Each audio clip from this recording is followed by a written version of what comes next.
மட்டும்தான் நடக்கிற காலம். அடியார் சொன்னாவே அடியாருக்குரிய இலக்கணம் அடிமை திறம். அடிமைத்திறம் இருந்தாலும் அவர்கள் அடியார்கள் ஆவாங்க.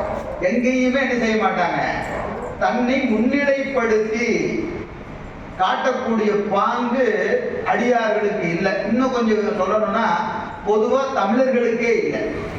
நீங்க பாத்தீங்கன்னா நம்ம சொல்லுவோம் வரலாற்றை பதிவு செய்ய வேண்டும் என்று நாம் பேசுவோம். நீங்க மேலை நாடுகள் எல்லாம் பாத்தீங்கன்னா அவங்க என்ன செஞ்சிருக்கிறாங்க, எல்லாத்தையும் ப்ராப்பரா ரெஜிஸ்டர் பண்ணியிருப்பாங்க. எதை செஞ்சாலும் இவர் செஞ்சாரு இவர் செஞ்சாரு இவர் செஞ்சாருன்னு அதை வரலாறு ஒரு 500 ஆண்டு வரலாறு ஆங்கிலேயர் எடுத்தீங்கன்னா ப்ராப்பரா என்ன இருக்கும், ரெஜிஸ்டர் பண்ணியிருப்பாங்க. இவர் செஞ்சாரு, இன்னைக்கு செஞ்சாரு, இப்படி செஞ்சாருன்னு பதிவு செஞ்சிருப்பாங்க. ஆனால் ஆயிரக்கணக்கான அற்புதங்களை செய்த நம்முடைய நாயன்மார்களும் ஞானிகளும் எங்கேயுமே என்ன செய்வதில்லை, தன்னை பதிவு செய்வதில்லை. அதற்கு காரணம் அவர்களுக்கெல்லாம் அந்த காரியத்தை நான் செய்தேன் என்கின்ற ஒரு நினைப்பு இருக்கிறது, பதிவு செய்கிறார்கள்.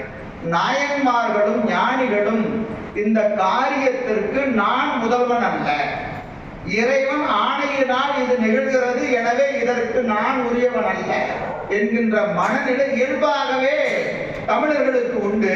அதிலேயும் ஞானிகளுக்கும் நாயன்மார்களுக்கும் அது மிக ஆழமாக இருப்பதினால அவர்கள் எங்கேயும் தன்னை பதிவு செய்யும். அது நாம பார்க்கிறோம். நீங்க திருத்தொண்ட புராணத்துல பார்த்தா 63 இறைவன் ஆட்கொண்ட விதம் என்று பார்க்கிற போது சிலரை உலகறிய ஆட்கொண்டார்.